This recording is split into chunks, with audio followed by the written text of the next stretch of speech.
Hello friends, कैसे आप सब लोग and thanks for watching my channel. एक और हफ्ता ख़त्म हो चुका है और ये हफ्ते का आखिरी दिन नो डाउट डाउन साइड के लिए था और नेगेटिव ही था। तो देखिए निफ्टी जो है 1%, 1% नीचे क्लोज हुआ है, लगभग लगभग 270 पॉइंट का गिरावट। और यहाँ पे आप देखेंगे 1/3% 0.67% यहाँ पे फॉल हुआ है, 355% का बैंक निफ्टी का गिरावट। और यहाँ पे अगर आप पिछले 5 दिनों का देखें तो बैंक निफ्टी एक रेंज में ही था और निफ्टी अगर आप देखें तो निफ्टी भी एक रेंज में था, सिर्फ 0.4%, आधा परसेंट ऊपर आधा परसेंट नीचे। और बैंक निफ्टी भी आधा परसेंट ऊपर आधा परसेंट नीचे था, लेकिन वो नीचे की तरफ था। तो यही चीज़ मैं पिछले 2 हफ्ते से बोले जा रहा था कि निफ्टी और बैंक निफ्टी एक रेंज में फंस रहे हैं और जब ऐसे रेंज बनते हैं तो आपको दूर रहना चाहिए, क्योंकि ये रेंज प्रोफेशनल्स के लिए है, ये रेंज मेरे और आपके लिए नहीं है। क्योंकि इस टाइप के रेंज में अगर आप जाते हैं तो नो डाउट आप चाहे कॉल बाई करें या पुट बाई करें, दोनों साइड पे आपको नुकसान होता है, राइट। तो फिलहाल ये पिछले एक हफ्ते के ट्रेंड से तो नज़र आ रहा है। इनफैक्ट एक महीने का भी आप ट्रेंड देखेंगे तो लगभग लगभग 1.5% का यहाँ पे आपको बढ़त देखने मिलेगा बैंक निफ्टी में। और निफ्टी की जहाँ तक बात करें, निफ्टी थोड़ा सा आउट परफॉर्म किया है, यहाँ पे सीधा सीधा 4%। तो बैंक निफ्टी यहाँ पे क्लियर कट अंडर परफॉर्मर है। तो अब हम चार्ट के बारे में डिस्कस करेंगे, लेकिन मैं इस हफ्ते जो है बैंक निफ्टी के चार्ट से शुरुआत करूँगा, जनरली निफ्टी के चार्ट से शुरुआत करता हूँ। लेकिन उससे पहले हम थोड़ा सा एनएससी का सेक्टर इंडेक्स का परफॉर्मेंस देख लेंगे, क्योंकि ये थोड़ा ज़रूरी है ताकि आपको पता चले कि कहाँ पे क्या हो रहा है और समझ में आए कि जो परफॉर्मेंस है इंडेक्स का वो किस तरीके का है। तो ये एक हो गया और मुझे सेक्टर का चाहिए, तो ये रहा। यहाँ पे आप देखेंगे कि निफ्टी बैंक 0.67%, निफ्टी ऑटो में सबसे ज़्यादा पिटाई हुआ है। उसके बाद फाइनेंशियल सर्विसेज भी लगभग लगभग 0.8%, निफ्टी फाइनेंशियल सर्विसेज 1%, एफएमसीजी और आईटी थोड़ा ही गिरा है, लेकिन गिरा है। निफ्टी मीडिया में अच्छा गिरावट हुआ है। मेटल तो 4% यहाँ पे डाउन है, तो सबसे ज़्यादा पिटाई मेटल की हुई है। फिर फार्मा ये 1.5%, पीएसयू बैंक, यहाँ पे रियल्टी की भी बहुत अच्छी पिटाई हुई है। फिर निफ्टी ऑयल एंड गैस की भी 0.3%। तो यहाँ पे आपको जितने भी आउट परफॉर्मर्स दिखेंगे सबकी पिटाई हुई है अच्छे से। और ख़ासकर जहाँ पे आपको बड़े स्विंग्स लगाते हुए, जिसको हम स्विंग ट्रेड के पैरामीटर पे नापते हैं, वैसे स्टॉक्स में अच्छी खासी पिटाई हुई है और ऐसे सेक्टर्स में भी अच्छी खासी पिटाई हुई है। क्योंकि रियल्टी हो गया, मेटल हो गया, फार्मा हो गया और उसके बाद कौन सा था, ऑयल एंड गैस में भी अच्छे खासे ट्रेडिंग होते हैं। तो यहाँ पे और ख़ासकर मेटल की ये 4% पिटाई, तो ये मतलब इंडेक्स वैसे ही भागता है, जब नीचे जाता है तो भी वह उसी तरीके से और ऊपर जाता है तो भी उसी तरीके से। तो कहीं ना कहीं ये इंडिकेशन दे रहा है कि you have to stay alert, आपको थोड़ा सा सचेत रहना पड़ेगा। क्योंकि इंडिकेशंस इस तरीके की गिरावट जनरली ठीक नहीं होते। और हफ्ते के क्लोज के समय इसका मतलब ये है कि अगर मैं इसको ज़्यादा स्ट्रेच भी ना करूं तो कहीं ना कहीं मेटल का, तो देखिए मेटल का एक ग्लोबल इशू है जो चाइना की तरफ से आ रहा है, ये आप न्यूज़ में चेक कर सकते हैं। लेकिन बाकी अगर अगले हफ्ते तक का है तो आपको बजट के बाद चीज़ें सुधरते हुए दिखेंगी। और अगर नहीं तो ये एक्सटेंड होता हुआ दिखेगा, दोनों में से कोई एक तो होगा। तो बजट तक, और ये बजट ज़्यादा दूर भी नहीं है, नेक्स्ट ट्यूसडे को ही बजट आ रहा है, तो थोड़ा सा अलर्ट रहिए। लेकिन बाज़ार देखिए, बाज़ार बजट की वजह से नहीं गिरा है, ठीक है।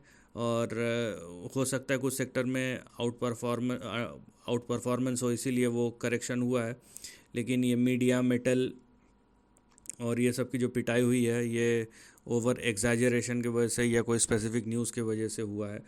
तो या फिर मार्केट ज़्यादा स्ट्रेच कर गया था उस वजह से हुआ है, ठीक है। तो ये सब चीज़ें जो है आपको ध्यान रखनी है। तो चलिए, जैसे कि मैं बोल रहा था, मैं निफ्टी बैंक के इस बार चार्ट से शुरुआत करूंगा, क्योंकि मुझे निफ्टी बैंक का चार्ट ज़्यादा क्लियर दिखाई दिया बनस्पत निफ्टी के।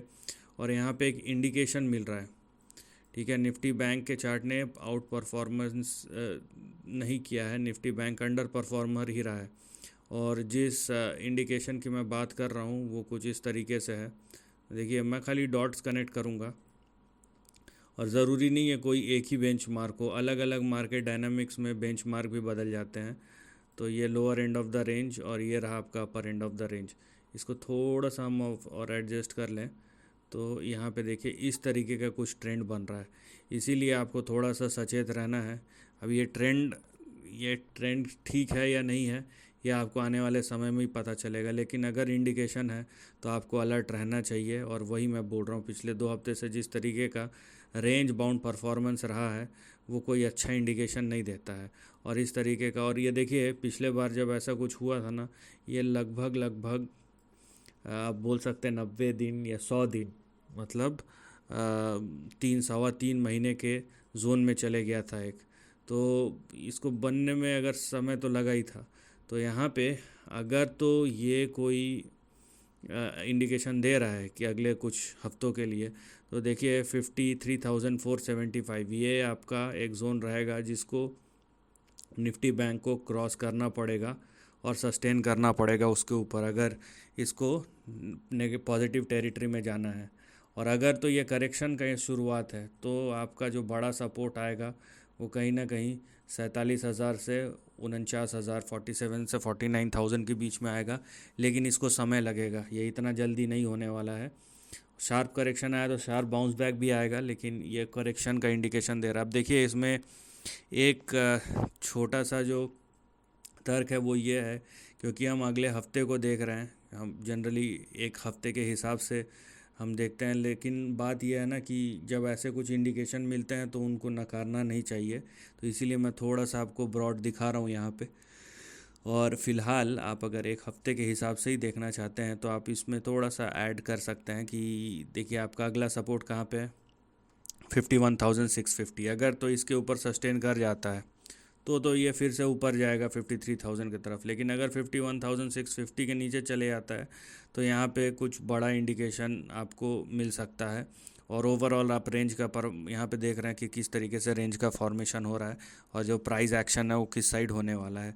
तो स्टे अलर्ट कि मैं इसीलिए आपको बताना चाहता था निफ्टी का चार्ट, निफ्टी बैंक का सब उस, जबकि मैं निफ्टी का दिखाता हूँ। अब चलते हैं निफ्टी के चार्ट की ओर। तो निफ्टी के चार्ट में मैं यहाँ पे शॉर्ट टर्म जो ट्रेंड है उसके बारे में डिस्कस करूँगा।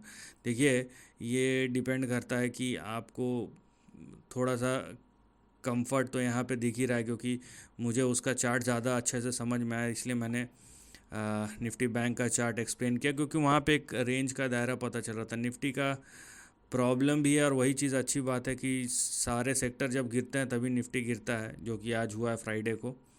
और अगर कुछ सेक्टर ऊपर जाते हैं कुछ सेक्टर नीचे जाते हैं तो जाहिर सी बात है कि निफ्टी को एक सपोर्ट मिल जाता है। तो यहाँ पे ये निफ्टी का चार्ट है और आप देख सकते हैं कि कहीं ना कहीं यहाँ पे मैं जो बात बोल रहा था पिछले 2 हफ्तों से कि रेंज जो है वो नैरो होता जा रहा है। और इस तरीके का जब रेंज नैरो होता है और उसके बाद ये रेंज नैरो होते होते यहाँ पे एक प्राइस का ब्रेकडाउन भी, रेंज ब्रेकडाउन हो गया है, तो ये कहीं ना कहीं एक नेगेटिव इंडिकेशन है। तो यहाँ पे रेंज ब्रेकडाउन जो हुआ है वो किसके नीचे हुआ है, वो हुआ है 24,575 के नीचे। तो अब ये 24,575 अब हमारा रेफरेंस पॉइंट है। अब क्योंकि ब्रेकडाउन हो गया है तो आगे क्या, इसके लिए हम क्या करेंगे, देखिए प्राइस चेंज होते रहता है, हमको अपना एनालिसिस चेंज करना पड़ता है, हमको एक जगह चिपक के नहीं बैठे रह सकते। तो निफ्टी के लिए क्योंकि ये 24,575 के नीचे सस्टेन कर रहा है, ये ट्रेड कर रहा है, अगला इसका बड़ा सपोर्ट होगा 24,300 के आसपास या 24,298। अगर इसके भी नीचे चले जाता है तो यहाँ पे और आपको करेक्शन देखने मिलेगा। और वो करेक्शन मैं खाली यहाँ पे पोटेंशियल बता रहा हूँ, और उसका रीज़न ये है क्योंकि निफ्टी बैंक कहीं ना कहीं एक बड़ा इंडिकेशन दे रहा है।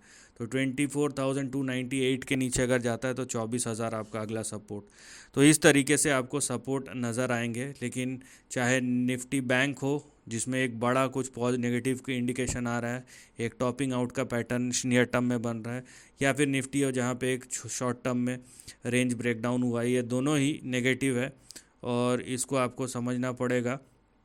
और अगर ऐसा नहीं होता है तो हम अगले हफ्ते देखेंगे कि अगले हफ्ते के एंड में प्राइस कहाँ खड़ा हो रहा है, क्योंकि बाज़ार इतने नैरो रेंज में आके एक जगह रुके नहीं रह सकता है, इसको एक्सपैंड होना पड़ेगा। तो ये बजट का वोलेटिलिटी बताएगा कि एक्सपेंशन किस तरफ हो सकता है, ऊपर की तरफ या नीचे की तरफ, या और कुछ समय ये एक रेंज में बिताना चाहता है। ये हमें अगले हफ्ते के बाद ही पता चलेगा, लेकिन आपको अलर्ट रहना है। और बाज़ार कुछ अच्छे संकेत नहीं दे रहा है फ़िलहाल। So this is the end of the video. Thanks for watching.